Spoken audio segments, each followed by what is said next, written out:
नमस्कार, मैं हूं हिमांशु और आप देख रहे हैं हलचल इंडिया। बेबाक खबर तेज असर। वक्त तो चला है हलचल इंडिया पर आज की बड़ी खबर का।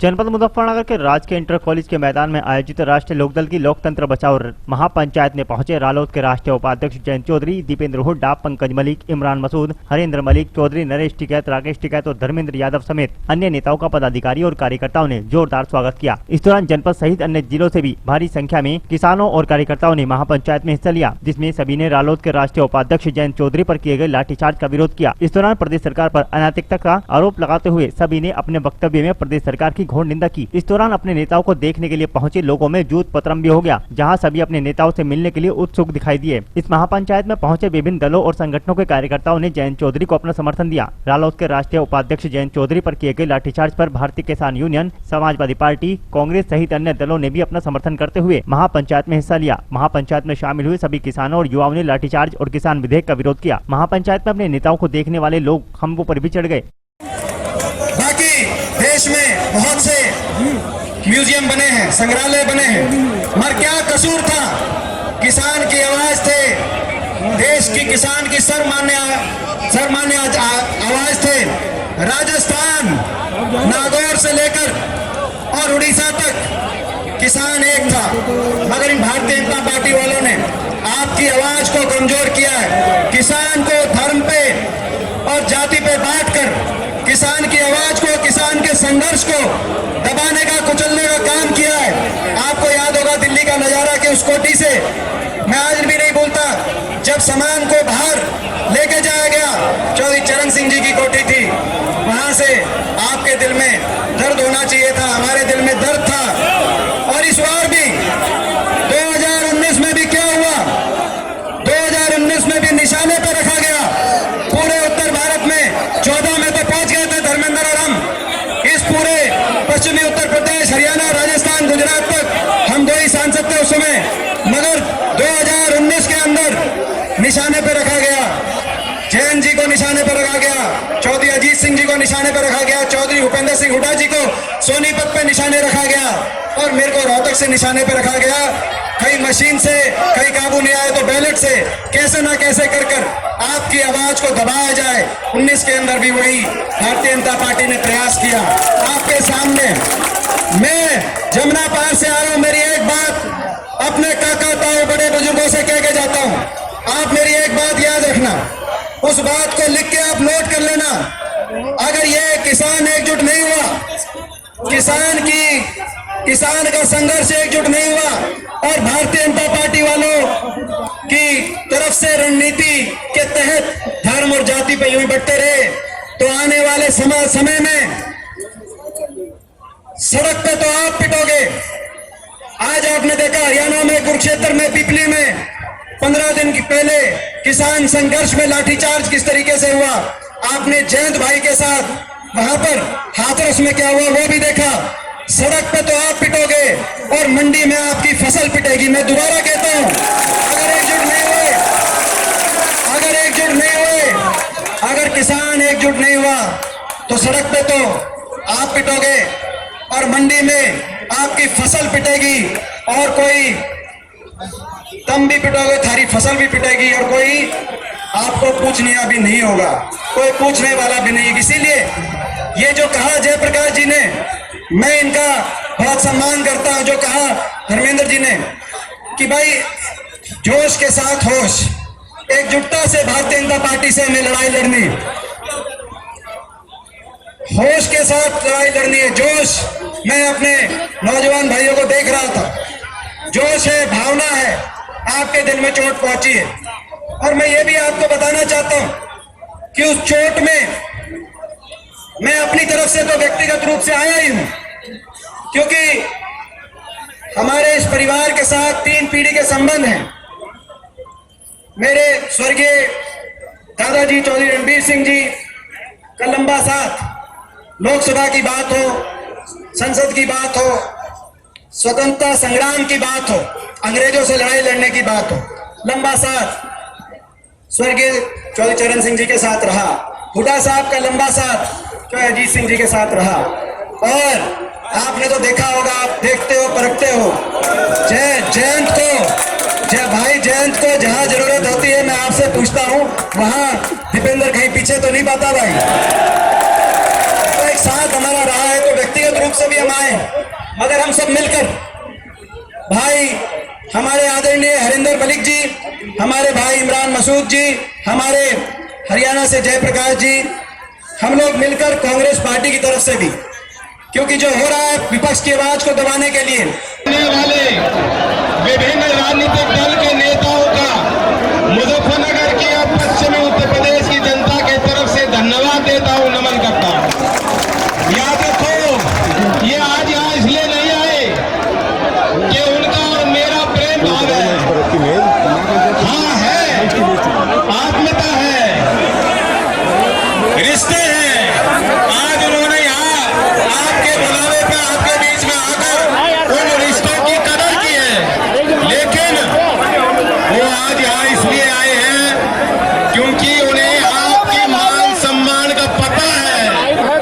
वे जानते हैं वो लाठी जो चलाई है वो देश के किसान की राजनीति को खत्म करने की साजिश रची गई है, और उस साजिश का मुकाबला करने अपने भाइयों के साथ, अपने देश के किसान और मजदूरों के साथ आज ये सारे नेता खड़े हैं।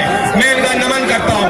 अभय चौटाला जी आए हरियाणा से, दीपेंद्र हुड्डा जी आज आपके बीच है, जयप्रकाश जी पूर्व केंद्रीय मंत्री, हमारे डायनेमो नेता धर्मेंद्र यादव जी आए, विभिन्न सामाजिक जिम्मेदारी निभा रहे हमारे बुजुर्ग आए, बाबा लोग आए, और नौजवान जिनका खून गर्म है, तथा खून गर्म है कि नहीं।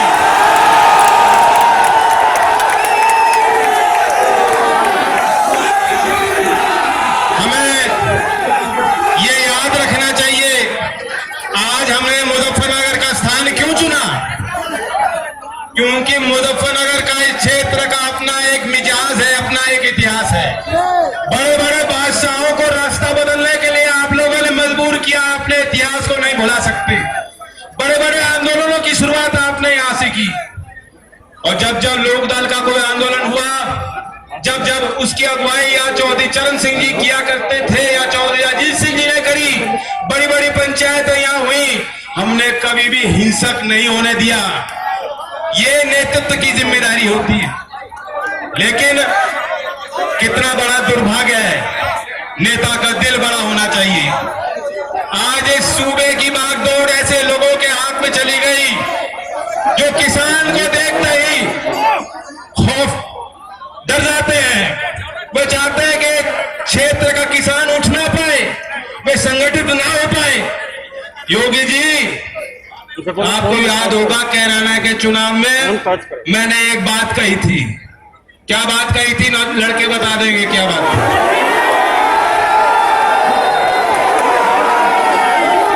बाबा जी, मेरी आपसे व्यक्तिगत लड़ाई नहीं है, और वो जो तोड़ मोड़ की बात थी उसके पीछे भी उद्देश्य था।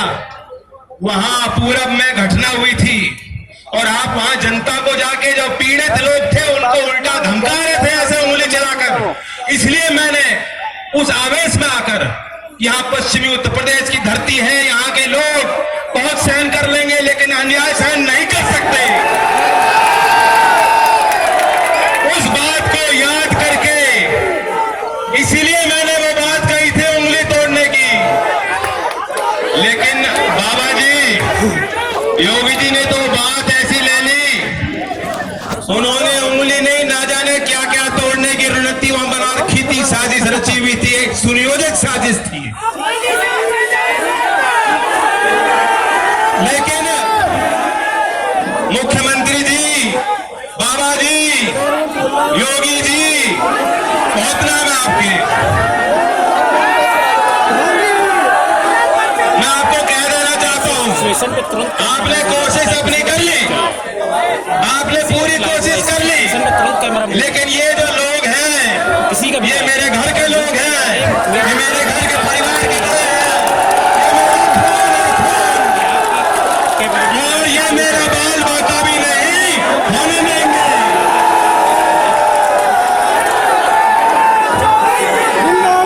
मैं ये भी एडवाइस किया था, क्यों हम वहां गए थे। चौधरी चरण सिंह जी ने हमें सिखाया था, उन्होंने आपको हाथ पकड़ के सिखाया था, किसी दबे कुचले के साथ, गरीब के साथ कभी कोई अन्याय सहन मत करना, उसके साथ खड़े होना। क्या दोस्त था वहां कांग्रेस पार्टी का नेतृत्व किया, उनको रोका गया, बदतमीजी की गई। तृणमूल कांग्रेस के सांसद वहां गए, उनके साथ बदतमीजी बदसलूकी की गई। समाजवादी पार्टी के नेता गए, वहां गुंडों को तैयार करके उन पर पथराव कराया गया। और जो मेरे साथ हुआ वो तो देख लिया आपने।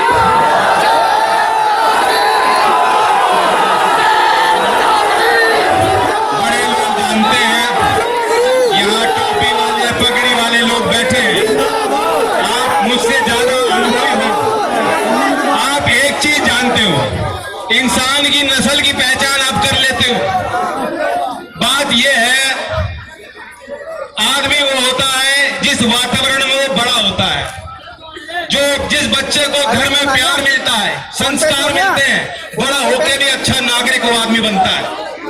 मैं जिस घर में बड़ा हुआ हूं, मुझे बचपन से आपने अपनी गोद में खिलाया है। मैंने देश के किसान की वास्तविकता को बचपन से देखा है, वह मेरे रग में है।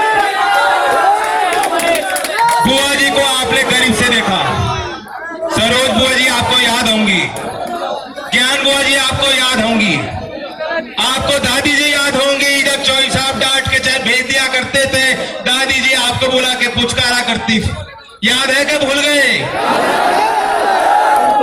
मेरी बहनें हैं, मेरी घर में 2 बेटियां हैं। मेरे अंदर खून नहीं, अगर इस प्रदेश और देश की किसी बहन किसी बेटी के साथ दुराचार हो और मैं वहां न जाऊं। 19 में पूरे देश के सभी राज्यों में सबसे ज्यादा महिलाओं के विरुद्ध अपराध कहीं हुआ है, वो उत्तर प्रदेश में 59,853 मुकदमे दर्ज हैं। एक वर्ष 2019 में 3,065 रेप के मुकदमे दर्ज हैं। इनसे मुंह छुपाया नहीं जा सकता। और सवाल ये है, अब जब ये मैं आंकड़े कहूंगा तो कोई भारतीय जनता पार्टी का कह देगा भाई ये तो हम क्या करें, ये तो संस्कार की बात है, ये तो संस्कार सुधारो, ये तो समाज को देखना है। यही तो कह रहे हैं, आपने देखा, ये कह रहे हैं ना कि समाज की बात है। हाँ, समाज की बात है। इसमें कानून का पालन भी होना चाहिए, इसमें पुलिस बल को हमें मजबूत भी करना चाहिए, उन्हें मुस्तैद भी होना होगा, समाज की भी बात है। लेकिन मैं आपको बताऊं, माया त्यागी कांड याद है कि नहीं?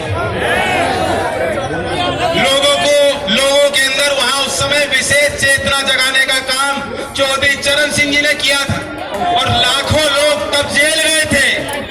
और कांड क्या था? कांड यही था जो इस लड़की के साथ हुआ, जो गरीब लड़की के साथ आज हुआ। और अगर हम लोगों को वहां जाने से रोका जाएगा, अगर हम लोग समाज में चर्चा ही नहीं कर पाएंगे, तो कभी जो है उस तरह का व्यापी आंदोलन खड़ा ना हो पाए। ये उनकी मंशा है। योगी जी को रेप से दिक्कत नहीं है, रेप की चर्चा ना करो, ये आंकड़े दबा के रखो।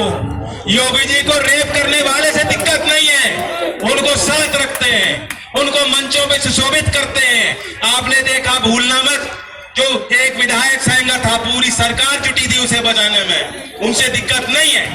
लेकिन अगर कोई कहेगा कि गलत हो रहा है, अन्याय हो रहा है, रेप क्यों हो रहे हैं, उसकी आवाज को दबाने का प्रयास योगी जी और पूरी इनकी सरकार और इनके दलाल करेंगे।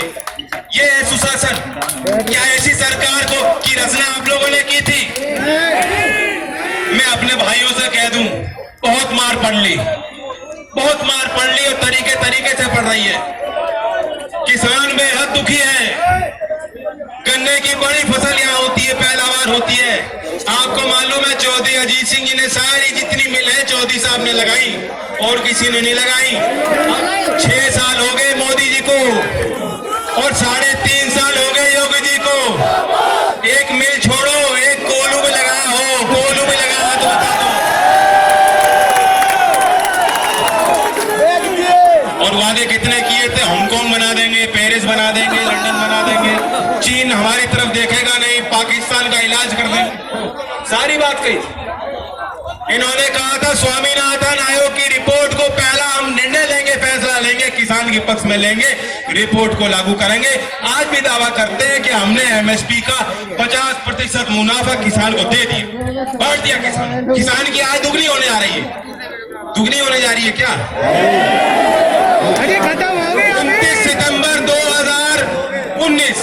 29 सितंबर 2019 को उत्तर प्रदेश की गन्ना मिलों में 4,942 करोड़ बकाया था। मैं प्याज की नहीं कह रहा।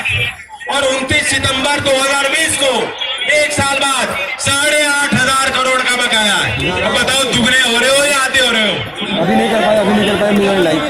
और ये तब है जब आपातकालीन स्थिति। मोदी जी कह रहे हैं, मोदी जी कि हमने आत्मनिर्भर पैकेज दे दिया, पता नहीं 10 लाख करोड़ 20 लाख करोड़ कितने पैसे बांटे, और आपके बट में कितने आए हो बता दो।